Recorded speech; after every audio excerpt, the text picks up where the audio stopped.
Okay, Wolverine fans, thank you so much for joining us. Today's episode of Wolverine Fan Therapy, we are going to preview Michigan's Big Ten schedule starting Saturday at noon Eastern Time against the Rutgers Scarlet Knights from Piscataway, New Jersey. Invading the Big House, Michigan Stadium. We are also going to talk a little bit about Michigan football history and reasons why Wolverine fans can sometimes be just a little bit delusional, especially at this stage of a season. And we're also going to get into some of the primary concerns, reasons for concern for the upcoming season, and reasons for optimism, bright spots, and maybe some dark spots. Go Blue, Wolverine fans. That's right, Wolverine Fan Therapy. We are real Michigan Wolverine fans for 50 years, and we realize as fans that passion and emotions are important. Following Michigan sports is really a way of life. It's all around us like the air that we breathe. However, we need each other to keep our thoughts and opinions somewhat grounded in common sense. We are attempting with this podcast to bring a fair and balanced approach to coverage of the Michigan Wolverines sports teams. We truly care. We are born and bred Michigan fans. We bleed maize and blue. We will try to provide coverage and insights with some flair, but without a lot of hyperbole. We want to be honest, but we don't need to be overly cynical and critical. We realize that these are student athletes. They're real people, that they are young adults who make mistakes, that they have parents and families that love them. We want to be realistic and call things as we see them. We believe we can do that without being sensationalistic or hurtful. All right, Wolverine fans, thanks so much for joining us today. My name's Phil Kane. I am your host for Wolverine Fan Therapy. I wanted to get into the Big Ten season schedule, the forecast for the Big Ten season. But before I get started, I wanted to talk a little bit about my history and a little bit of an introduction of who I am. So, again, my name's Phil Kane. Grew up in the Detroit area. Grew up a Michigan fan. My earliest memories of college football were the Michigan-Ohio State game in the early 70s.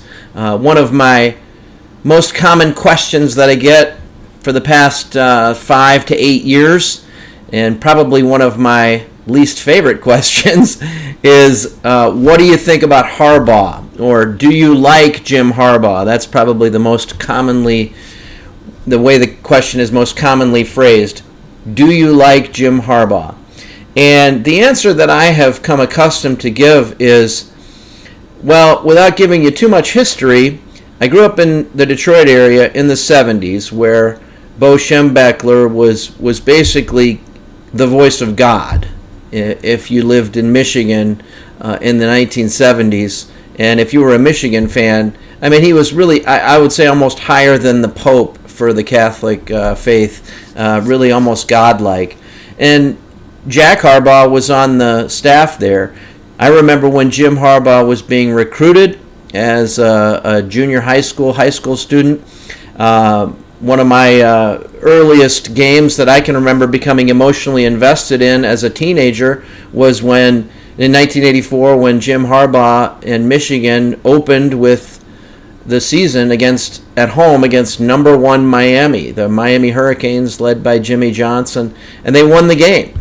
I think they had something like 5 or 6 interceptions in the game. And then of course when I enrolled in Michigan as a freshman, Jim Harbaugh was the quarterback in 1986. In the fall of 1986, I remember Michigan was 9-0, and they lost a game. They got upset at home by Minnesota, led by Ricky Foggy, and Minnesota's coach was John Gutekunst. And I cried after the game. I cried on my dad's shoulder. And the following week, Michigan played at Ohio State. Jim Harbaugh guaranteed victory. So, and then, of course, like most Michigan fans, I was pulling for Jim Harbaugh to come back and be the coach. So when people ask me the question, do you like Jim Harbaugh? to me, I usually answer, well, that's kind of like asking me if I like a family member, because Jim Harbaugh is basically like a family member. And just like most of us feel about family, do I like Jim Harbaugh? Sure, I like Jim Harbaugh. I also sometimes want to kill him. He drives me absolutely bonkers, like any family member, right? Do I like him? Yeah, I love him. I love him like family. And just like family, I want to scream and yell at him sometimes, and I feel almost like it's my birthright to scream and yell at him sometimes, because he is like family. He's been part of the Michigan family, and he's been part of Michigan football about as long as I've rooted for him, which is damn near 50 years. So Jim Harbaugh is just a few years older than me, and he's a fellow alum. He loves Michigan football, and there's much more to like about Jim Harbaugh being Michigan's head football coach than to not like. But yeah, there are times when all of us wanna choke him when he goes and interviews with an NFL team every off season. Some of the quirky, odd things that he says drives me bonkers. Some of his stubborn play calling, some of his stubbornness and stubborn decision making. But at the same time, he's one of us. He's part of us. And you don't have to spend a lot of time looking around the landscape of college football. All you have to do is go right up the road to East Lansing and see what can happen when a football program, which is incredibly important to most of these schools, puts all their eggs in the basket of someone who is not from their pedigree, from their school, not a native son of their school. Now that doesn't mean hiring a native son always works. And I think it was it Bart Starr at Alabama that was terrible. So not everybody always has success hiring a native son. But if you can have success at a high level with a native son coach, well, that's something you really don't want to move away from that if you can avoid it. And so, am I glad? And is Jim Harbaugh my coach? Absolutely, 100%. I support him, just like any family member. They have my full support. But when he does something stupid, just like a family member, I wanna slap him in the face. And I think that typifies the way most Wolverine fans feel about Jim Harbaugh.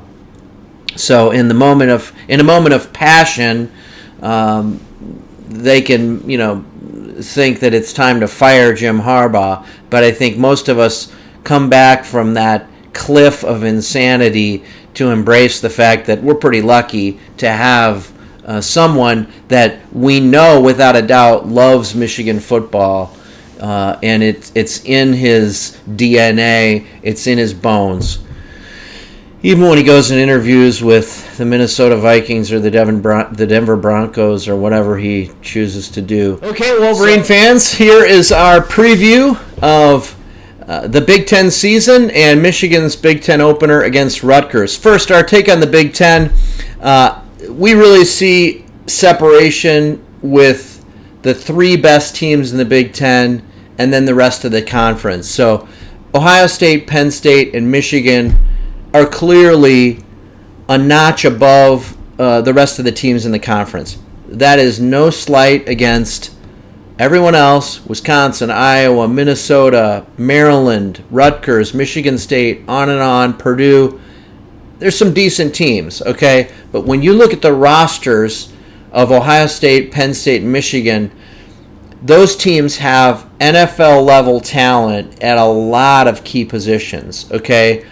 The skill positions at Ohio State, Penn State, all over. Some of their linemen, some of their skill position players, running backs, their quarterback, Drew Aller now.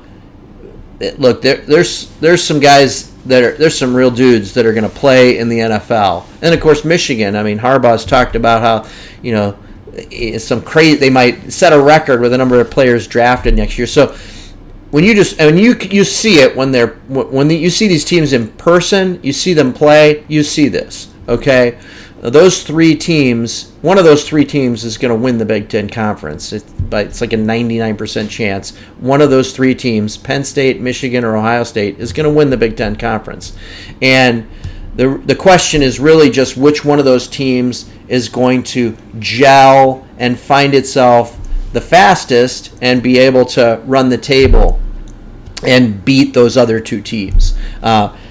Look, Michigan State's clearly down, and their season is on the verge of just being a complete disaster because of what's happened there. Maryland is,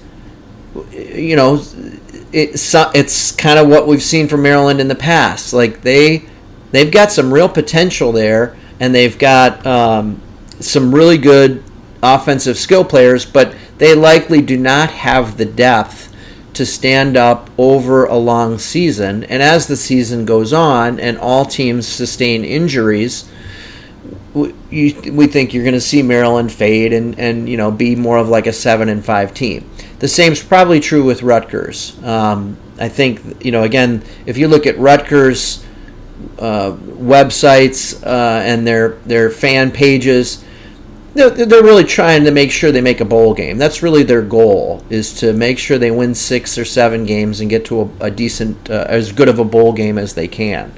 In the Western Division of the Big Ten, it's a crapshoot again. There's any of 4 or 5 teams that could probably win the Big Ten West. It's just going to be which one comes together the fastest.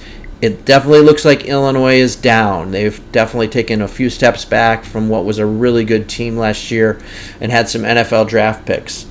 Wisconsin, as we touched on, they're in flux with a new coach. Nebraska, new coach. Purdue, new coach. Minnesota, solid, hard-hitting, tough team, but they just don't have nearly the level of a talent of those 3 elite teams in the conference, and you see it when they play those teams. But tough. I mean, they gutted out a tough, ugly win against Nebraska that first week. They play hard, they hit hard, and they try hard. They play with a lot of spirit. They're very committed. Could this be the year that Minnesota wins the Big Ten West? Maybe. I think we would probably give a slight edge to Iowa as maybe the favorite in the Big Ten West, just because of their consistent level of play. I don't think they have much of a chance when they play at Penn State or when they play Ohio State, but against the other Big Ten West teams, I think Iowa probably is going to have just enough to get there. And then, of course, Northwestern and Indiana. Northwestern is the worst team in the Big Ten, and again, their program just sustained such a horrible body blow when with Fitzpatrick being fired, and then they look like it. They look, you feel bad for their kids and their program. Indiana looks improved, and they could surprise a couple of people. Again, I think they're on the fence of if they could get to a bowl game. They've started the season 1-2. They had to play Ohio State, so they're looking like probably a 5-7. Maybe they can get to a 6-6 team if they can eke out a couple of Big Ten victories. So that's a quick Big Ten preview. All right, now let's get into our Rutgers preview for the Michigan Wolverines. Look, I think this is a really good test. Obviously, all the discussion this week for Wolverine fans and in the Wolverine world has been the terrible performance that they had against Bowling Green, where they really laid an egg in the night game, and you wonder if the new light display had the guys kind of lost in the lights or something. But 4 turnovers and just an overall pretty uninspired performance against an outmatched Bowling Green team. But hey, this is how far we've come as Wolverine fans, right? To be bummed out and depressed and grousing over a 25-point home victory in a game where we didn't even give up a touchdown. So that's how far Michigan has come. Rutgers provides a really tough test, okay? If you remember, last couple of times, I'm gonna just pretend I don't remember that 2020 game at Rutgers in the goofy COVID year where Cade McNamara led us to a double overtime victory. Oh, but each of the last 2 seasons, both in 2021 at Michigan and 2022 at Rutgers, they played with Michigan, okay? They hung with Michigan physically. They were not Michigan did not dominate Rutgers in those games. And so for that reason, Rutgers is coming into the Big House on Saturday with confidence. They're 3-0. They've won all of their games so far. One against Northwestern, albeit a bad Big Ten team. And then 2 games against Temple and Virginia Tech. Convincingly, they've won, okay? And they have looked physically just dominant against those 2 teams, okay? So, again, Rutgers is going to come into Michigan with the thought that they could win, okay? They're going to be talking about how they've hung with Michigan the last couple of years. And if they can be the team that wins the turnover battle and that causes J.J. McCarthy to make some mistakes or causes some fumbles, that there's no reason why they can't win the game, okay? So the fact that Michigan is a 24, 25-point favorite isn't going to faze Rutgers at all, and I expect a tough game.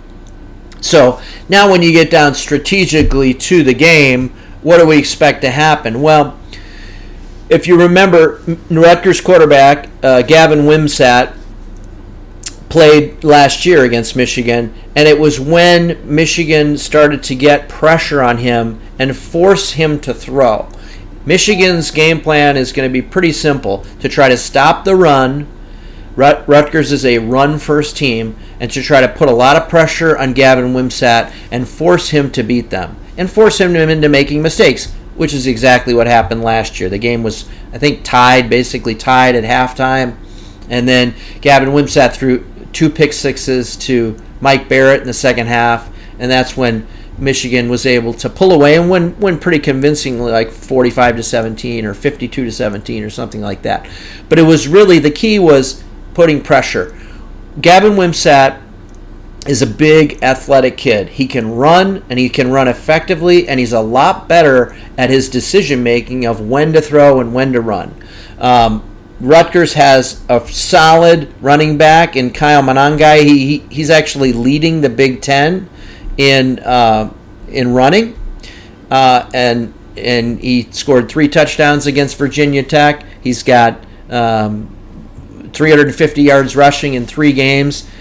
He's a good running back, and they will be able to get some runs against Michigan, especially with a mobile quarterback. Gavin Wimsatt also, they'll be able to run that read option and get him out in space and get some gains, and they should be able to score. The key is going to be forcing them into 3rd and 6, 3rd and 8, 3rd and 7, 3rd and 10 situations where Gavin Wimsatt has to make that difficult decision of throw or run. The Rutgers wide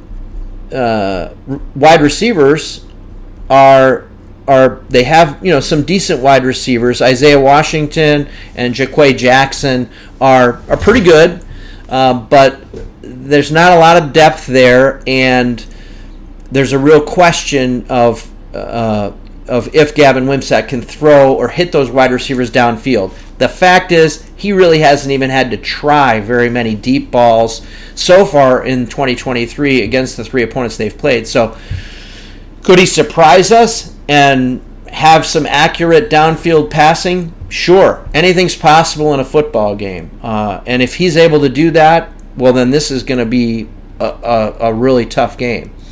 Our expectation, though, is that's unlikely, especially with Michigan's pass rush and Michigan's defensive line. We did hear word that one of Michigan's key interior defensive linemen, Mason Graham's not going to play. He's injured, and he's hopefully just out for a couple of games. He did get injured in the Bowling Green game, but we expect with Michigan's pressure that they were to get on, and hopefully if they can play good contain and not let Gavin Wimsatt run too much, that they should be able to get a lot of pressure on him. But we think it's going to be a tight game. Our prediction is that J.J. McCarthy is going to come back. and play a mistake-free game and look good. We've got 31-17 Michigan victory. I doubt if they're going to cover such a big spread, and I think this is probably going to be a pretty good game and pretty tight into the third quarter. So that's our preview of Rutgers. We expect a Michigan win, a home victory, and our Big Ten opener. But hey, guys, be on your toes. I mean, Rutgers can win this game. It's a noon kickoff. I think that also favors Michigan a little bit. Rutgers' first big road game of the season, which is always tough. So it's probably put it at like a 80% confidence that Michigan wins the game. But I would put it at pretty low that Michigan can cover the spread. I like Michigan's defense to put a lot of pressure on Wimsatt and able to contain him and pull off a big Michigan victory. So the next thing that I wanted to cover and talk about is, as a Michigan Wolverine fan, as long as I have been, I think that I share the sentiment of most Michigan Wolverine fans when people that aren't passionate followers of a college football program, most of the country is, but if you're not, it can be a little hard to understand just why and how fans can be so emotionally involved with these programs. And I think, again, some of my experience helps to understand that. Growing up in Michigan, I remember as a freshman in 1986, living in Mary Markley dormitory, probably about half of the dorm was from out of state, and predominantly they were from the East Coast. So you had a lot of kids from Boston and New York and Washington, D.C. and New Jersey and Pennsylvania and Staten Island and Long Island and Pittsburgh and all kinds of places on the East Coast. And I think a lot of them were somewhat new to this obsession, passion with Michigan football. And I think they all understood that it was important, but the unbridled passion, the fact that it was really in the fall, Michigan football was much more like a way of life than just, hey, I root for this team and I really hope they win and I'm bummed out when they lose. And this is why I don't think it's surprising or shocking for people to hear, some of these stories that come out about, people, really crying when their team loses, or the level of importance that people put on this. If you follow the current events with Michigan football, just this week, one of our transfers on our offensive line, Ladarius Henderson, transfer from Arizona State. It looks like he's very well in line to become a starter and get some more significant playing time. Looks like he may end up being a starting tackle with Carson Barnhart on the other side. And it was kind of funny, maybe in a way, to hear from Ladarius Henderson. It was his first real chance to speak to the media, and when asked what is your biggest takeaway now that you've been with the Michigan football program for a few months, his biggest takeaway was he was surprised, even he, after playing college football for a few years somewhere else, just how much people care about Michigan football. I think it was a nice way for him to say, wow, you guys are really, really fanatics. You guys are really obsessed when it comes to Michigan football. And I think, so even a player coming in, it can be a little surprising. And as a freshman with all these kids from the East Coast, I think some of them, it took them a while to really understand the depth of passion, the level of meaning that these games have. When Michigan plays Ohio State, when Michigan plays Michigan State, to say that this is about bragging rights or to say that this is about winning a conference championship, boy, that is really just the tip of the iceberg. It really is a level of importance that I don't encounter in sports other places. Now, hey, maybe in the English Premier League or maybe in some places, the NFL, NBA, professional sports, very well could be. But as a member of a Michigan Wolverine fan base, or, I always equate the football coach like Bo Schembechler in the 70s, is really a de facto leader of a religion. Really, it's the combination of a political position, like being the president of the United States, but it also kind of like being the head of a religion, like the Pope of the Catholic Church, or the whatever major religion you want to think of. They really carry that kind of weight. And the decisions that they make really affect fans on a daily, weekly basis. And then as the season unfolds, right, we all know every college football season comes with a tremendous amount of uncertainty. We really don't know what's going to happen. It's why preseason rankings are always, such a joke. At the end of the year, every year, about half the teams that were in the original preseason top 25 aren't in it, and sometimes more. It's because you really don't know. That's one of the reasons why it's so much fun, why we love it so much. But it's also one of the reasons why it's such a roller coaster, so many ups and downs, because so many years a team could look great on paper, and in the end they just, they end up losing a few games. Or a team could look like they aren't going to be very good. They're coming off maybe a bad season, and for some reason, everything gels. They take off. They win 10 games in a row. They end up winning a championship, going 10-1 or 11-0 or 12-0.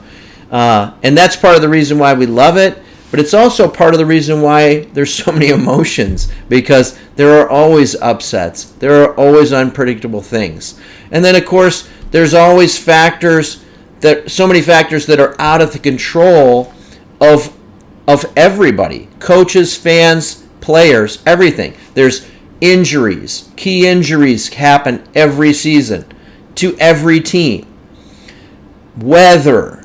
You might wake up on game day and it's crazy weather.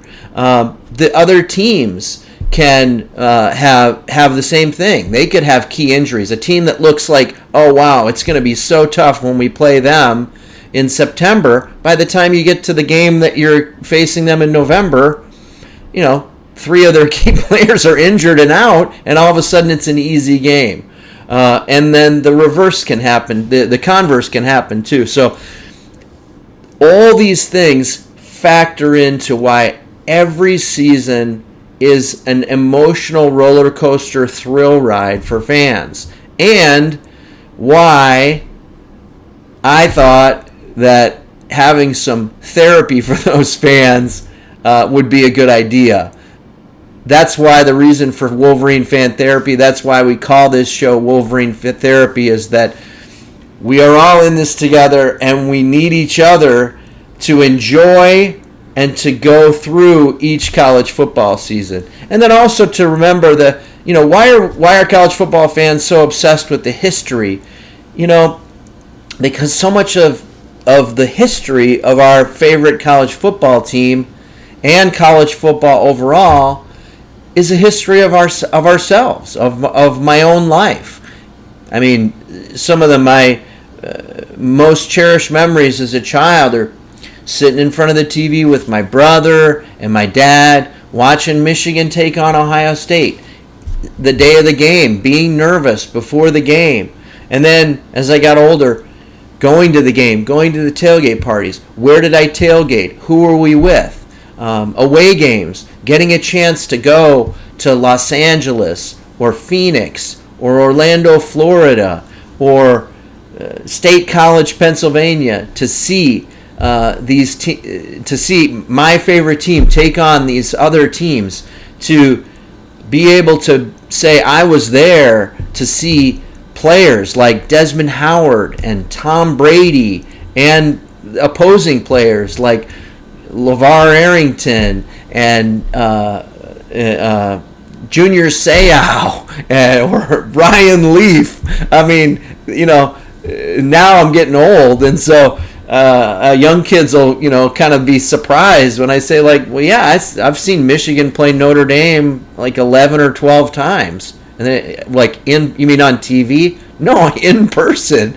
Like, I've been to 5 or 6 Michigan Notre Dame games at Notre Dame in South Bend, and I've been to probably 7 or 8 at Michigan in Michigan Stadium, and I wouldn't trade anything for the money that I spent on those tickets and the time spent there. Whether I saw Michigan beat Notre Dame handily, or I saw Michigan lose to Notre Dame 38-0, and when we left the stadium, we were all chanting, "We need Harbaugh! We need Harbaugh!" I mean, those moments are as much the history of my own life and the history of our own lives as they are the history of Michigan football. So that's why I think these things hold such importance to us. These are some of the most important relationships that I've had, friends, family members, and then it's some of the most important sports memories that I'll ever have, but life memories too. And you commingle that all together, and you start to just get a glimpse of why these games are so important to these fan bases, and the decisions that are made by the schools and by the coaches. Decisions of who to hire as the football coach, decisions of the football coach of who to play in these games, who's going to be the quarterback, who gets key playing time, who are they recruiting, what kind of player they're recruiting. Another thing to keep in mind when you talk about these fan bases and the enormity of them, right? Schools, some schools that have proud football programs, but maybe aren't part of those fan bases that are like the largest 30 or 40 fan bases. When you talk about schools like Michigan, like Ohio State, like a Texas, like Notre Dame, like Alabama, Oklahoma, USC, the fan bases of these programs are incredibly enormous. And with that enormity comes, they're very diverse, right? If you ask 10 Ohio State or Michigan fans their opinion on something, a topic, the quarterback of the team, I mean, you're going to get a soliloquy of 10 different opinions from each of those fans. And that, you see that on display throughout every season, right? And that factors into the current team and the players on the team. For Michigan right now, really, J.J. McCarthy, the starting quarterback of Michigan, is that player that I would say Wolverine fans have strong opinions, right? There are, because of the enormity of a fan base like Michigan, you're going to have a lot of different camps, right? It's a very big tent. And when you get underneath that tent, there are a lot of different factions and a lot of different camps. You've got a strong faction of Michigan football fans that are maybe my age or older, who grew up with Bo Schembechler. Bo Schembechler saying things like, hey, when you throw the ball, 2 out of 3 bad things can happen. That's not folklore, okay? He actually said that regularly, okay? And we, as the fans, and he as the leader of this religion, that the fan base, we listened. We paid attention. And so you're going to have a lot of fans who think we should be focused on running the ball and we should pass sparingly. And so then when someone like J.J. McCarthy becomes the starting quarterback and we start throwing the ball, half the time. Hey, if you talk to somebody who's in that faction, now maybe that's only 5% of the Michigan fan base. Maybe it's only 2% of the Michigan fan base. I don't know. Maybe it's bigger.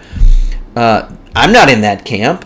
I like throwing the ball. I think the modern brand of college football is good, where you're gonna have to throw the ball. Look at Alabama, Joe Burrow, and LSU. That's how you win national championships. Clemson. But again, if you talk to somebody in that faction of the Michigan fan base who thinks we should be running the ball first and we should be primarily a running team, well, they're gonna be waiting. Maybe they may be waiting for J.J. McCarthy to screw up. And I think you saw some of this on display when J.J. McCarthy threw 3 interceptions in the Bowling Green game. He had a bad game. He was just off, okay? And you heard some of it if you talk to people in that faction when he threw 2 pick sixes against TCU. And they'll still point to that as, gee, I don't know. And so that's just one example. I could give hundreds of examples. I'm not going to go off on too much of a tangent, but you still have a big part of the Michigan fan base that wants basically us to have a game manager, and there's a small percentage that still thinks we should have stuck with Cade McNamara and not even gone to J.J. McCarthy. You still have you'll encounter people inside the Michigan fan base who will say, because Michigan's running game and offensive line haven't quite met expectations through 3 games, that means they're 100% convinced we're going to have a bad season. We're just not going to have a good season. They've seen this before. They've been watching Michigan football for a long time, and they know if the offensive line isn't really elite and hasn't gelled after 3 games, we're going to lose 3 or 4 games. And there's nothing that you can say or do that will convince them otherwise. And these are people, and that doesn't mean they're not going to go to the games. That doesn't mean they're not going to watch the games on TV. That doesn't mean they're not going to be desperately, emotionally attached to the outcomes of the games. No, they are. But you will not be able to convince them that we are going to have a successful season. We are going to lose 3 or 4 games. And it's important to understand this, to get behind the mindset of these fans. The same is true of Ohio State fans. The same is true of Notre Dame fans. Another factor that you want to make sure that helps you understand is how myopic all of these fan bases are. What do I mean by that? I mean that if it happens, that a large percentage of these fan bases only watch their team's game every week. Okay? I am a college football nut. I will end up watching 10 or 12 games on a college football Saturday. I know that sounds absurd. I know you're probably thinking I need therapy. I do. That's why I'm here. I know you're probably thinking that maybe I'm lying. Maybe I'm embellishing. I'm just saying I pull it off somehow, okay? And with television and all games on TV nowadays, you can do that. But most fans, or a large percentage of fans, don't. Okay, a large percentage of Michigan Wolverine fans who are diehard fans, they only watch Michigan's game every weekend. That's it. They watch one game. The same is true of Notre Dame fans. The same is true of Ohio State fans. The same is true of USC fans, Texas fans, Alabama fans, Florida fans, Tennessee fans. These huge fan bases, I would say half, maybe even slightly more than half of the fans of that team, they only watch their team's game. This is why there's such a myopic perspective. So, therefore, if you talk to a Notre Dame fan and they just lost to fill in the blank, doesn't matter who, Purdue, and somebody you've never heard of that was Purdue's quarterback, if you talk to that fan, they're gonna go on a big long rant about how this quarterback of Purdue, who you've never heard of, that just beat Notre Dame is the next Joe Montana. Probably he'll go down in history as one of the greatest quarterbacks in the history of college football. And they're serious. They're not kidding. They're totally serious. Back when in the 70s, when Notre Dame's fan base was really bigger than every other fan base, they were one of the only programs that could boast a real national following, probably largely because of the Catholic faith and their, somewhat loose affiliation with the Catholic faith. There were more Notre Dame fans. Most of the other programs were somewhat regional, and every game wasn't on television. And back then, Beano Cook used to say this, and it was true in the 70s, that to win the Heisman Trophy, you had to either play for Notre Dame or play against Notre Dame. And that was that myopia on display. Now that's changed a lot. Has changed. Beano Cook used to say that all the way into the 90s, and that was when it was like, oh, Beano, you know what? College football's changed now. And now I would argue that Notre Dame's fan base isn't appreciably larger than everyone else's. I don't think I wouldn't even say it's the largest. It's one of the largest, but it's in the top 10 for sure. But I would argue that if you look at the television ratings, Michigan, Ohio State, Alabama, there's a lot of schools that could say, and if you look at the television ratings, this corroborates that they're right up there with the size of Notre Dame's fan base. So, but the point is, each one of those fan bases has some level of myopia, and this is important to help you understand the psychology of these fans, because they're really singularly focused on their team, and that leads them to sometimes draw conclusions that are just wildly inaccurate, okay? Because if you only watch your team every week and you don't watch the rest of college football, you may think something terrible is going on, and actually maybe it's happening all across the landscape of college football. You're just not paying attention to it. This is another thing that we try to bring to the table with this podcast, is that something might be going on with Michigan. And you saw it last week. Michigan struggled against Bowling Green. Meanwhile, like 8 or 9 of the top 10 teams in the country, from a ranking perspective, all were struggling, okay? Texas was struggling with Wyoming. Alabama was struggling with South Florida. And Georgia was losing 14-3 at halftime to South Carolina. And so on and on and on. This is you might be missing a trend in college football. There's a lot of other things that you may be missing. The transfer portal has changed college football dramatically. This is not something that can be taken lightly. Michigan is really one of the schools that's a tremendous beneficiary of the transfer portal.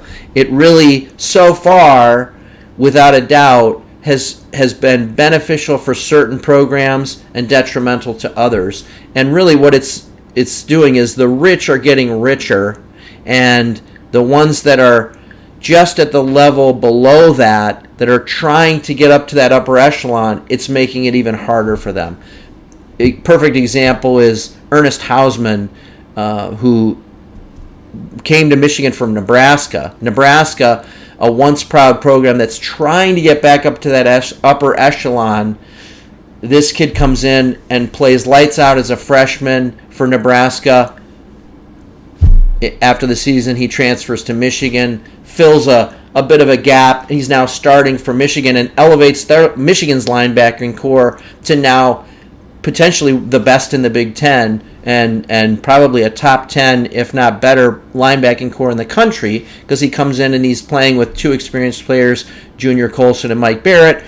And of course, Nebraska's left, hey, we got this kid, we thought he was going to be great for 4 years, he plays 1 season here, now he's gone. Makes it even harder for them to get to that upper echelon of their own conference. And so it's a real trend in college football. You look at Notre Dame. Notre Dame plays Ohio State this week. I would argue that Notre Dame has a better than 50-50 chance of beating Notre Dame. Why? Because the game's at Notre Dame. And Notre Dame has a real quarterback this year who is going to play in the NFL, which has been one of the key ingredients that's been missing from Notre Dame the past several seasons. They haven't had a quarterback that made it to the NFL in quite a while. And they have Sam Hartman now, a transfer from Wake Forest. He's come in, and he seems to be that missing ingredient that has elevated Notre Dame. Notre Dame had good defenses. They've produced a lot of NFL talent in defense. They've had great offensive lines, produced a lot of offensive line talent. They've produced wide receivers to the NFL. They've produced running backs to the NFL. It's been the quarterback position. So they're able to utilize the transfer portal, go out and get a quarterback, the one missing ingredient, and now on their team. So want to get into a little bit of our forecast for this week. We'll start with kind of going around college football, and then we'll get into the Michigan-Rutgers matchup and our take on Michigan entering the Big Ten season. So around college football, I already let the cat out of the bag. I think that the Notre Dame-Ohio State is going to be the key game that I'm watching this weekend. There are actually quite a bit of intriguing games around college football, but for Big Ten fans and for Michigan fans, obviously we're always very interested in Ohio State, and we're always interested kind of with one eye at Notre Dame. So that is a key game, and I think that the other thing that's going to be on display in the Notre Dame-Ohio State game is it's a significant home field advantage that Notre Dame has.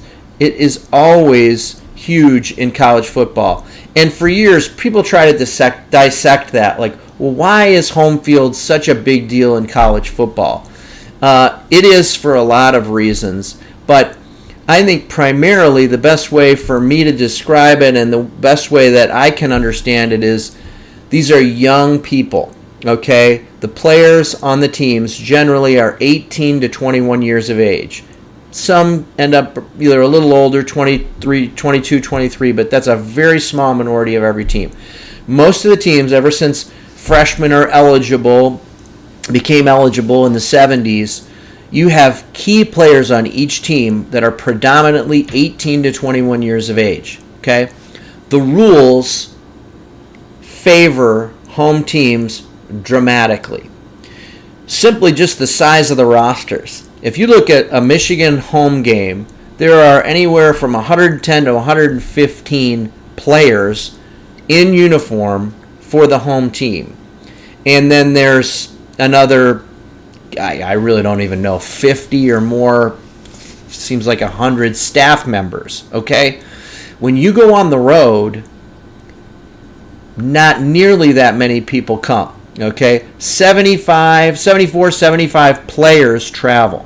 Okay, so that means there's 40 players, roughly 35 to 40 players that don't travel. Okay, these are your friends, could be your roommate. These are players that you practice with. They are also key members of the team. Just because they're not starters or not in the too deep roster, that doesn't mean that they're not important players, that they're not important relationships, and that they aren't missed when you go on the road. Also, not all the staff members come. There's staff members that don't get to travel with most programs. I guess maybe some they do, but most programs, and historically, they don't.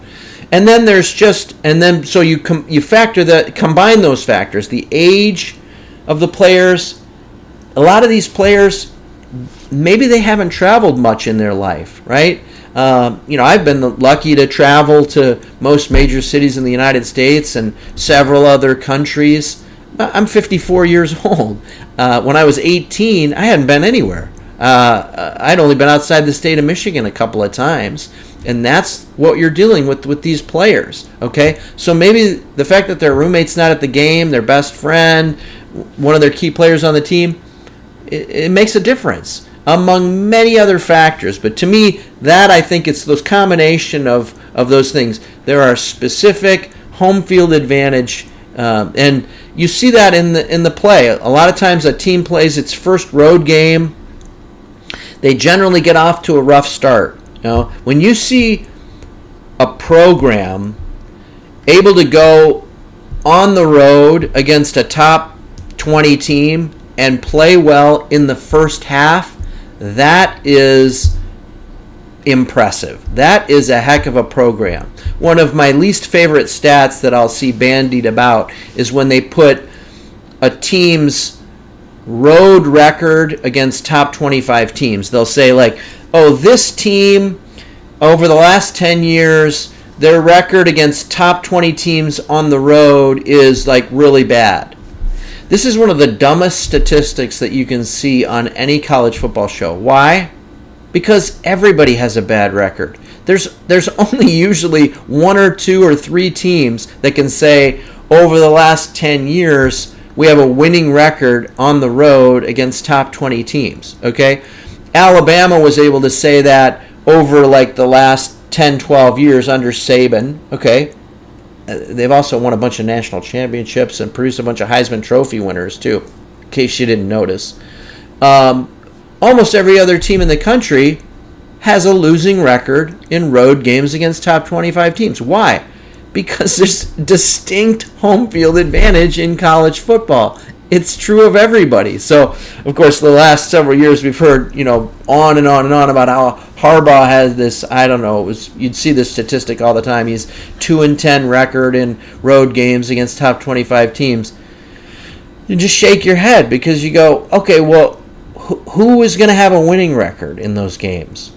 Okay, because other than Alabama, maybe Clemson, maybe Ohio State, the last 10, 12 years, who basically were there was a gap between the top 3 or 4 teams and the rest of college football. Everybody had it. Go look up Texas's record or USC's record or Georgia or Florida's record. In road games against top 25 teams. Other than Georgia, Alabama, Ohio State, and Clemson, I can almost guarantee you everybody has a horrible record. Okay, so back to the Notre Dame-Ohio State game. This is the way we think that game's going to break down. It's really going to come down to quarterback play. I know that sounds really trite and an oversimplification, but especially in this game with Ohio State's quarterback, McCord. If you watch Ohio State, this is what I see. I see a brand new quarterback stepping in with all these incredible offensive weapons, and it looks like somebody trying to learn how to drive in a Lamborghini, an incredibly fast sports car. Okay, we could go on and on about their skill players. It's crazy. Okay, they have Travion Henderson and Mayan Williams and Chip Trayanum running backs. I mean, they have 5 or 6 running backs, and then the wide receivers. Marvin Harrison Jr. I've heard somebody the other day say Marvin Harrison Jr. might be the best college wide receiver of the last 20 years. That's obviously hyperbole, but he's probably the best wide receiver in college football this year. He's amazing. Okay, he catches everything. He looks like an NFL wide receiver already. He's built like a bodybuilder. He's incredibly fast, and they've got 3 or 4 other wide receivers that are almost look like they have the potential to be just as good as the 7 or 8 wide receivers that they've produced to the NFL over the last 10 years. So they have an incredible amount of skill position talent, but their quarterback's new. And so I think the game plan is going to be pretty simple for Notre Dame. They've got one chance to slow that defense down, and that's to put incredible pressure on that Buckeye quarterback, McCord.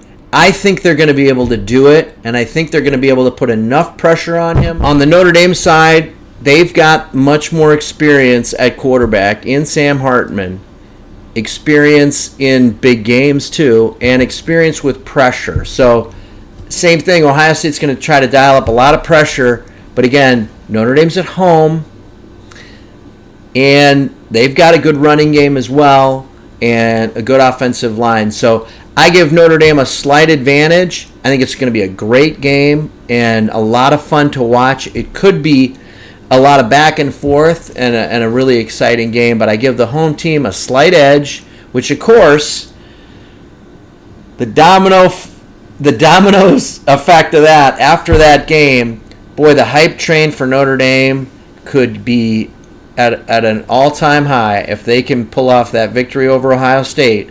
And then, of course, on the other side, the pressure on Ryan Day to basically just win the rest of the season and win out is going to be incredible. I don't think it's crazy to think that if Ohio State loses to Notre Dame and Ryan Day loses a Big Ten game or two, that we could be looking at Ohio State getting a new coach for next season.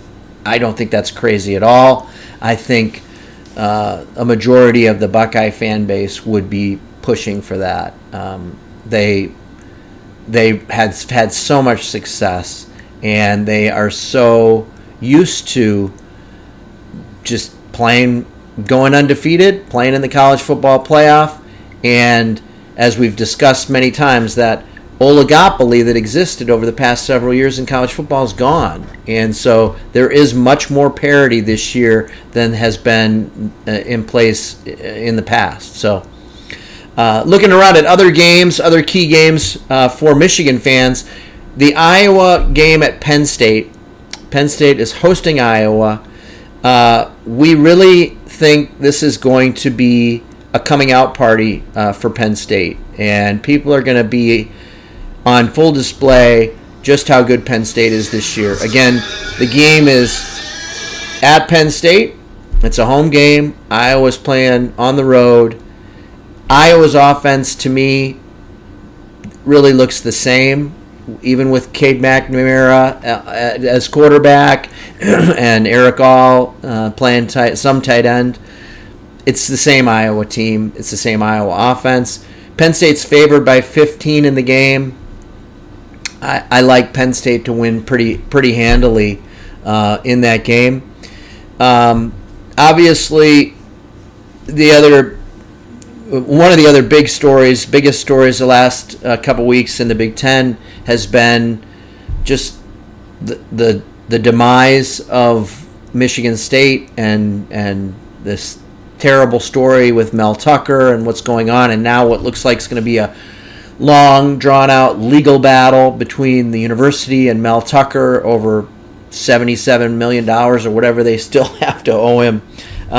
There's no real good angle with this story, and really, even though they're our rival, I feel terrible for the players. The players are the ones that get the short end of the stick in these situations. They lose their coach. They lose their season, and they lose hope, and then somebody that they looked up to, and there's confusion, and you just feel bad. Just feel bad for them all the way around. No kid deserves that when you put so much into playing a sport, as we know that they all do, to get to this level. So other key games that I think are going to be interesting to watch around the Big Ten are Wisconsin at Purdue. Wisconsin going on the road to play Purdue. It's a key game in the Big Ten West, which still exists, unfortunately, but this Big Ten West division. Wisconsin's still, trying to find itself with Mordecai as a quarterback that transferred in, and Purdue been, up and down this season. So that's a key one. I think Wisconsin's favored by 5 or 6 points, but it's always tough to go on the road, and be interesting to see how that one shakes out. And then Michigan's next opponent, Nebraska. They've got what looks like a pretty easy game on paper. They're hosting Louisiana Tech. They're a 21-point favorite, but unfortunately for them, they got some bad news this week, and their 2 top tailbacks are out for the season. And then of course, if you hadn't paid attention, we'll talk about this more we'll talk about this more, but they sat down the transfer quarterback Sims from Georgia Tech. They sat him down and they went with Heinrich Harburg, a local kid who played pretty well in his first start against Northern Illinois last week. So they're still breaking in a huge new regime under Matt Rule, but it'll be interesting to kind of keep an eye on that since it is Michigan's next opponent coming up. All right, thanks for joining us today on Wolverine Fan Therapy. Again, if you have an interest and you like this podcast, please like and subscribe. We're here a couple of times a week for you.